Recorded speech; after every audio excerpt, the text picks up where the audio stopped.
تو سورہ فاتحہ سے تیرے باپ دادا کی کون سی دشمنی چلی آ رہی ہے جو نہیں پڑھ رہا ہے؟ وعن ابی ہریرہ رضی اللہ تعالی عنہ قال قال رسول اللہ صلی اللہ علیہ وسلم اذا قال الامام غیر المغضوب علیہم ولا الضالین فقولوا آمین ان وافقت آمینہ تأمین الملائکۃ غفر له ما ذنبہ غفر له ما کے لفظ پر غور کیجیے. اب اس حدیث کے پورے ترجمے پر غور کیجیے. میں نے بخاری کی حدیث پڑھ دی. وعن ابی ہریرہ رضی اللہ تعالی عنہ قال قال رسول اللہ صلی اللہ علیہ وسلم. ابو ہریرہ رضی اللہ تعالی عنہ فرماتے ہیں کہ نبی اکرم صلی اللہ علیہ وسلم نے فرمایا. نبی اکرم نے کیا فرمایا؟ اذا قال الامام غیر المغضوب علیہم ولا الضالین، جب تمہارا امام نماز پڑھا رہا ہو اور مصلی پہ کھڑا ہوا ہو اور اس کی قرأت جہری ہو اور وہ جہری قرأت کے اندر زور سے کہے غیر المغضوب علیہم ولا الضالین، جب وہ کہے غیر المغضوب علیہم ولا الضالین فقولوا آمین، تو تم آمین کہو. دیکھ رہے ہیں آپ، حدیث پڑھی ہے میں نے. ابو ہریرہ اس حدیث کے راوی ہیں، بخاری شریف کی حدیث ہے. آپ کے بغل میں بھی جلسہ ہو رہا ہے، پوری تقریر سنیے گا، ایک حدیث نہیں سنائے گا. آج حدیث ہی سن لیجیے آپ. اذا قال الامام غیر المغضوب علیہم ولا الضالین، جب امام کہے غیر المغضوب علیہم ولا الضالین فقولوا آمین، تو تم بھی آمین بولو. اور آگے کیا کہا؟ فرشتے بھی آمین بولتے ہیں. ان وافقت آمین و تامین الملائکہ، اگر تمہاری آمین اور فرشتوں کی آمین موافقت کھا گئی، ایک ساتھ نکلی، تمہاری آمین سے اور فرشتوں کی آمین ٹکرا گئی، ایک ساتھ نکلی، غفر لہ ما تقدم من ذنبہ، تو اب تک تم نے جتنے گناہ کیے، جتنے تقدم جو کر چکے ہو تم، جتنے گناہ تم نے کیے، غفر لہ ما تقدم من ذنبہ، اب تک تم نے جتنے بھی گناہ کیے اللہ تعالیٰ تمہارے سارے گناہوں کو معاف فرما دے گا. زور سے آمین بولنے کی فضیلت دیکھ رہے ہیں، سارے گناہ معاف. یہ حدیث ہے، نبی اکرم نے فرمایا آپ آمین کہیں گے تو اسے سارے گناہ معاف ہو رہے ہیں، لیکن حلق کے نیچے نہیں اترے گی. حدیث زور سے آمین بولنے کی فضیلت یہ ہے. صغیرہ گناہ کی بات کر رہے ہیں، کبیرہ کی نہیں. ایسا نہ ہو معظم پور والے آپس میں لڑتے بہت ہیں. یہ علاقہ پورے ہندوستان، پوری دنیا میں نہ صحیح، پورے ہندوستان میں تو مشہور ہے ہی، مار دھاڑ میں ایوارڈ ملنا چاہیے. اللہ کرے کہ اس میں شانتی رہے جیسے ابھی ہے. تو میرے بھائیوں، ایسا نہ ہو کہ کسی کا مرڈر کر کے آؤ مسجد میں، مغرب کی نماز میں گھس جاؤ اور امام صاحب کہیں غیر المغضوب علیہم ولا الضالین، آمین، سارے گناہ معاف، قتل بھی معاف، خون بھی معاف، کسی کی زمین پہ قبضہ کیا وہ بھی معاف. مولانا جرجیت صاحب نے کہا تھا، اللہ کے نبی نے فرمایا زور سے آمین بولو سارے گناہ معاف ہو جاتے. اب تو خوب کھیتی کرو، چرس، گانجا، افیم، بیڑی، سگریٹ، سب مغرب کی نماز پڑھیں گے، عشاء کی نماز پڑھیں گے، زور سے کہہ رہے ہیں آمین، معاف. یہ حکم ہے نبی کا، اللہ کے رسول نے کہا زور سے بولو. یہ قولی حدیث ہے. کیا کہا؟ اذا قال الامام غیر المغضوب علیہم ولا الضالین، جب تمہارا امام کہے غیر المغضوب علیہم ولا الضالین فقولوا آمین، تو تم آمین کہو. ان وافقت آمین و تامین الملائکۃ غفر لہ ما تقدم من ذنبہ، فرشتوں کی آمین سے اگر تمہاری آمین مل گئی، ایک ساتھ نکلی، تو اللہ تعالیٰ تمہارے سارے گناہ معاف کر دے گا. صغیرہ یہ ہے زور سے آمین بولنے کی فضیلت اور نبی کا حکم. اب اس قرآن کی آیت کو لو، ما آتاکم الرسول فخذوہ، محمد رسول اللہ تمہیں جو دے وہ لے لو. قرآن کی آیت یہ بتا رہی ہے کہ نبی اکرم نے جو یہ فرمایا کہ جو نبی دے وہ لے لو، ہمیں زور سے آمین بولنے کا حکم دیا ہے، ہمیں لینا پڑے گا، ہمیں زور سے آمین بولنا پڑے گی. اب وہ ایک الگ مسئلہ ہے کہ اگر نہ بولے تو ہم کہیں گے اگر نماز ہی نہ پڑھو تو، اب نہ پڑھو تو ایک الگ بات ہے. سنت یہی ہے، نبی اکرم صلی اللہ علیہ وسلم کا فعل یہی، آپ کا قول یہی ہے. آئیے ایک اور حدیث کی طرف ہم آپ کو لے کر چلتے ہیں. نبی اکرم صلی اللہ علیہ وسلم نے فرمایا، آئیے پوری حدیث آپ کے سامنے پڑھ دیتے ہیں. وعن عبادۃ بن الصامت رضی اللہ تعالی عنہ قال قال رسول اللہ صلی اللہ علیہ وسلم لا صلاۃ لمن لم یقرأ بفاتحۃ الکتاب رواہ البخاری، یہ حدیث بھی بخاری شریف کے اندر آئی ہے۔ حضرت عبادہ ابن صامت فرماتے ہیں کہ نبی اکرم صلی اللہ علیہ وسلم نے فرمایا، نبی اکرم صلی اللہ علیہ وسلم نے فرمایا، حضرت عبادہ کہتے ہیں نبی اکرم نے فرمایا، کیا فرمایا؟ لا صلاۃ لمن لم یقرأ بفاتحۃ الکتاب، اس آدمی کی کوئی نماز نہیں، لا صلاۃ، ایک ایک لفظ پر غور کیجئے، لا صلاۃ، اس آدمی کی کوئی نماز نہیں، لمن لم یقرأ بفاتحۃ الکتاب، جس آدمی نے اپنی نماز کے اندر سورہ فاتحہ نہیں پڑھا ہو، بغیر سورہ فاتحہ کی نماز نہیں۔ لا صلاۃ لمن، اس آدمی کی کوئی نماز نہیں، لمن لم یقرأ بفاتحۃ الکتاب، جس نے فاتحۃ الکتاب کو، سورہ فاتحہ کو نہیں پڑھا، یعنی اللہ کے نبی کہہ رہے ہیں اس کی کوئی نماز نہیں، یعنی حکم دے رہے ہیں کہ سورہ فاتحہ پڑھو، اگر نہیں پڑھو گے تو کوئی نماز نہیں۔ کوئی بھی اکیلے ہو تب بھی پڑھنا ہے، جماعت کے ساتھ ہو تب بھی پڑھنا ہے، امام کے پیچھے ہو تب بھی پڑھنا ہے، سنت پڑھو تب بھی پڑھنا ہے، فرض پڑھو تب بھی پڑھنا ہے، یہاں تک کہ نماز جنازہ میں بھی پڑھنا ہے۔ لا صلاۃ کہہ کر یہ بتا دیا کہ کوئی بھی نماز نہیں جب تک کہ سورہ فاتحہ نہ پڑھی جائے، پڑھنا پڑے گی۔ اور سوچو تو صحیح، بہت سے لوگ کہتے ہیں کہ امام کی قرأت مقتدی کی قرأت، امام نے پڑھ تو لی، یار عقل کہاں چلی جاتی ہے؟ امام نے پڑھ لی تو مقتدی نے پڑھ لی، ابے امام نے تو نماز بھی پڑھ لی تو بھی مت پڑھ، کیوں پڑھ رہا ہے؟ امام نے تو سبحان ربی العظیم بھی پڑھ لی، سبحان ربی الاعلیٰ بھی پڑھ لیا، پھر تو کیوں پڑھ رہا ہے؟ اگر امام سبحانک اللہم و بحمدک پڑھ رہا ہے اور تو امام کے پیچھے سبحانک اللہم و بحمدک پڑھ رہا ہے، امام سبحان ربی العظیم کہہ رہا ہے تو بھی سبحان ربی العظیم کہہ رہا ہے، امام ربنا لک الحمد کہتا ہے تو بھی ربنا لک الحمد کہہ رہا ہے، امام سبحان ربی الاعلیٰ کہہ رہا ہے تو بھی سبحان ربی الاعلیٰ کہہ رہا ہے، امام التحیات پڑھ رہا ہے تو بھی التحیات پڑھ رہا ہے، امام درود شریف پڑھ رہا ہے تو بھی درود شریف پڑھ رہا ہے، امام اللہم انی ظلمت نفسی پڑھ رہا ہے تو بھی اللہم انی ظلمت نفسی پڑھ رہا ہے۔ جب ساری چیزیں امام کے پیچھے تو پڑھ ہی رہا ہے تو سورہ فاتحہ سے تیرے باپ دادا کی کون سی دشمنی چلی آ رہی ہے جو نہیں پڑھ رہا ہے؟ پھر اس سے بیر کیوں، پھر اس سے دشمنی کیوں؟ یہ حکم ہے نبی کا، جو کہا وہ لے لو۔ میں نے کہا تھا نا کہ اس کی تین شکلیں ہو سکتی ہیں، یا تو کہا ہوگا یا کر کے دکھایا ہوگا وہ بھی سنت، یا پھر نہ کہا نہ کر کے دکھایا لیکن کسی کو کرتے ہوئے دیکھا تو آپ نے اس کو منع نہیں کیا تو وہ بھی جائز، وہ بھی ٹھیک، وہ بھی سنت۔ دو حدیثیں آپ کے سامنے رکھ دیں، یہ ہے قول نبی کا حکم۔ پہلی حدیث میں حکم کیا ہے؟ امام ولا الضالین زور سے کہے تو تم بھی کہو، زور سے کہو آمین، اور ایسا کرنے سے گناہ معاف ہوتے ہیں۔ دوسری ہم نے نبی اکرم کی قولی حدیث سنائی، کیا ہے وہ قول؟ سورہ فاتحہ پڑھو، کیونکہ بغیر سورہ فاتحہ کے نماز نہیں۔ آئیے ایک عمل دیکھ لیتے ہیں، عمل کیا ہے سنیے۔ وعن طلحة بن عبد الله بن عوف رضی اللہ تعالیٰ عنہ قال صلیت خلف ابن عباس رضی اللہ عنہما على جنازة فقرأ بفاتحة الكتاب قال لتعلموا انها سنة، رواہ البخاری فی کتاب الجنائز، یہ حدیث بھی بخاری شریف کتاب الجنائز کی ہے۔ ترجمے پر غور کرو۔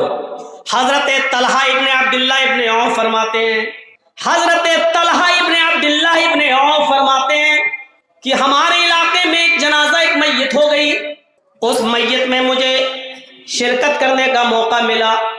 میں نے عبداللہ ابن عباس کو جنازے کی نماز پڑھاتے ہوئے دیکھا، میں نے عبداللہ ابن عباس کے پیچھے جنازے کی نماز پڑھی۔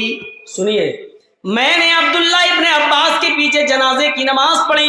طلحہ ابن عبداللہ ابن عوف کہتے ہیں صلیت خلف ابن عباس رضی اللہ عنہما، ہم نے جنازے کی نماز پڑھی کس کے پیچھے؟ ابن عباس، عبداللہ ابن عباس کے پیچھے۔ تو عبداللہ ابن عباس نے جنازے کی نماز میں کیا پڑھا؟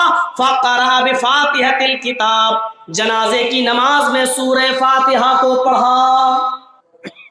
بخاری کی حدیث ہے، عبداللہ ابن عباس نے جنازے کی نماز میں سورہ فاتحہ پڑھا۔ اچھا، ان کو کیسے معلوم طلحہ ابن عبداللہ کو؟ اس کا مطلب یہ ہے کہ انہوں نے زور سے پڑھا ہے۔ جنازے کی نماز دو طریقے سے پڑھی جاتی ہے، سن لیجئے۔ ایک طریقہ تو یہ ہے اللہ اکبر، اس کے بعد میں آپ جو ہے آہستہ پڑھ لیں، جنازے کی نماز میں ثنا نہیں ہے.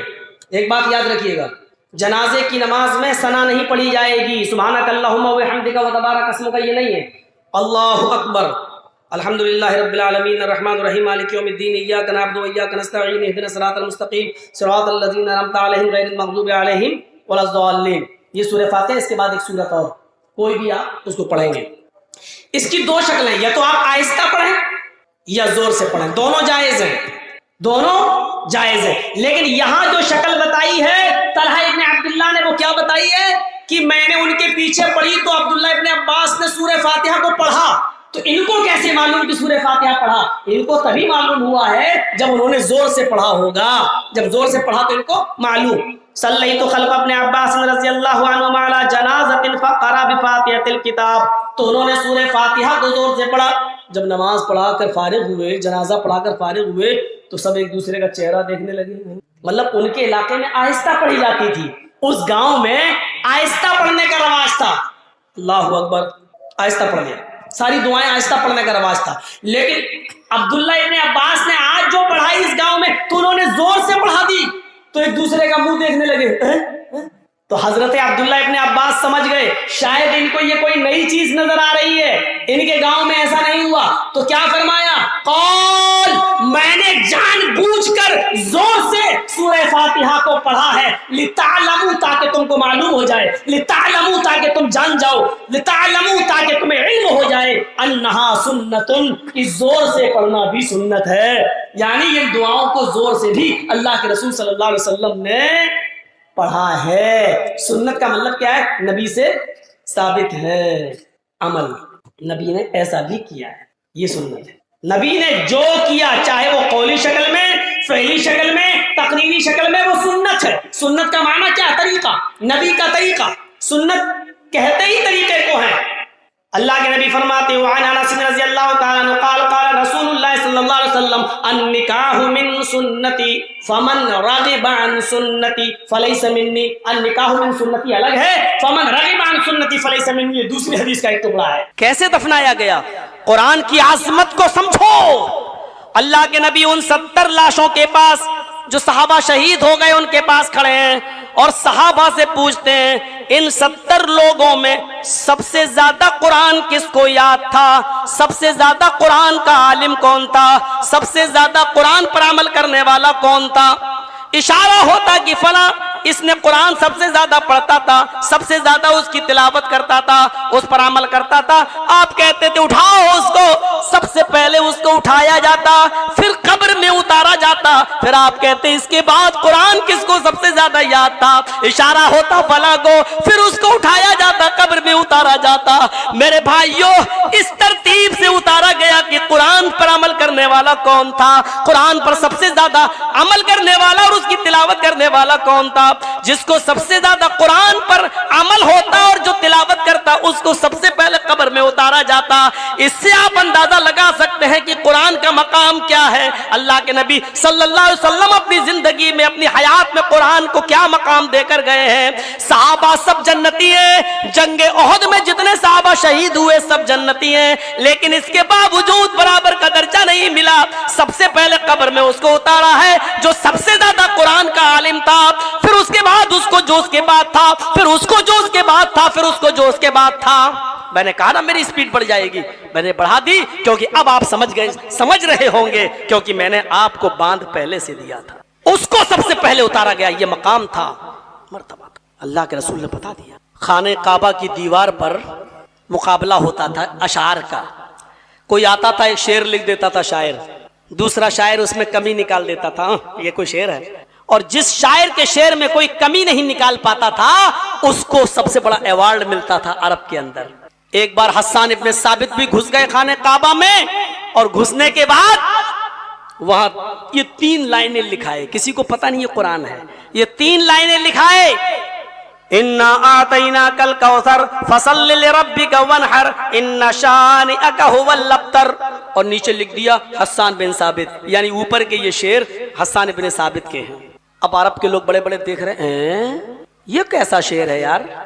2 لائن کا ایک شعر ہوتا ہے, اِنَّا آتَيْنَاكَ الْكَوْثَرَ فَصَلِّ لِرَبِّكَ وَانْحَرْ, چلو ایک شعر ہو گیا.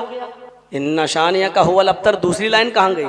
ارے یار لائن پتہ نہیں کہاں گئی، لیکن یار مطلب تو پورا ہو گیا، کمی نہیں نکل رہی۔ ایک دن ہو گیا، 2 دن ہو گیا، 3 دن ہو گیا، 4 دن ہو گیا، لیکن کوئی بھی شاعر اس میں کمی نہیں نکال پا رہا ہے۔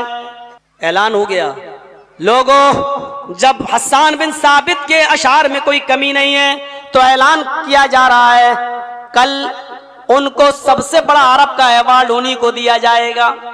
بڑا شاعر اٹھتا ہے، کہتا ہے کہ نہیں، ایک دن ایک رات کی مہلت اور دے دو، چلو میں اس میں کمی نکالتا ہوں۔ حسان بن ثابت نے کہا ٹھیک ہے لے لو۔ ایک دن کا اور ٹائم لے لیا گیا، دن بھر سوچتا رہا۔ اس نے کہا رات میں سوچوں گا دماغ میں لگا کے۔ رات میں بھی سوچا کمی نکالوں، لیکن جو بھی کمی نکالتا تھا اس میں خود پھنس جاتا تھا۔ کوئی کمی نہیں نکال پایا تو نیچے اپنی طرف سے ایک لائن لکھ دیا۔ صبح ہوا، خانہ کعبہ کھلا، لوگوں کی بھیڑ لگی ہوئی ہے، کچھ پتا چلا بھائی کچھ کمی نکلی؟ اس آدمی نے دروازہ کھول کے کہا کہ ہاں ایک لائن کی کمی تھی، وہ میں نے نیچے لکھ دی۔ 2 لائن کا ایک شعر ہوتا ہے، حسان بن ثابت کی 3 لائنیں تھی، یعنی ایک شعر تو پورا تھا اور ایک آدھا تھا، تو جو تیسری لائن بچ رہی تھی اس کے نیچے میں نے اپنی طرف سے ایک لائن بڑھا کر اس کمی کو پورا کر دیا۔ اچھا چلو دیکھیں کیا کمی تھی۔ لوگ اندر گھستے ہیں، کیا دیکھتے ہیں کہ اس نے تینوں لائنوں کو ٹچ نہیں کیا۔ اِنَّا آتَيْنَاكَ الْكَوْثَرَ فَصَلِّ لِرَبِّكَ وَانْحَرْ إِنَّ شَانِئَكَ هُوَ الْأَبْتَرُ، یہ تینوں لائنیں تو لکھی ہوئی ہیں۔ لوگوں نے کہا تم نے کون سا شعر لکھ کر، کون سا لفظ لکھ کے پورا کیا ہے؟ جب لیکھا گیا تو اس شاعر نے اس میں اپنی بے بسی اور کمزوری کا اعتراف لکھ دیا، اور نیچے جو 4تھی لائن اس نے لکھی وہ یہ لائن تھی، ما ھذا کلام البشر۔ اس کا یہ آخری لائن بھی رے پر ختم ہوئی۔ اِنَّا أَعْطَيْنَاكَ الْكَوْثَرَ رے آ رہا ہے نا، فَصَلِّ لِرَبِّكَ وَانْحَرْ رے آ رہا ہے نا، اِنَّ شَانِئَكَ هُوَ الْأَبْتَرُ رے آ رہا ہے نا، تو اس نے 4تھی لائن جو لکھی وہ نیچے کیا لکھ دی، ما ھذا کلام البشر۔ یہ اوپر کی جو تینوں لائنیں حسان ابن ثابت نے لکھی ہیں اور کہا یہ میرا شعر ہے، جھوٹ بول رہے ہیں حسان بن ثابت۔ میرا اعتراف ہے یہ اوپر کی تینوں لائنیں کسی انسان کا کلام ہو ہی نہیں سکتا، ما ھذا کلام البشر۔ چاچا کہاں جا رہے ہیں؟ پیشاب کرنا ہے؟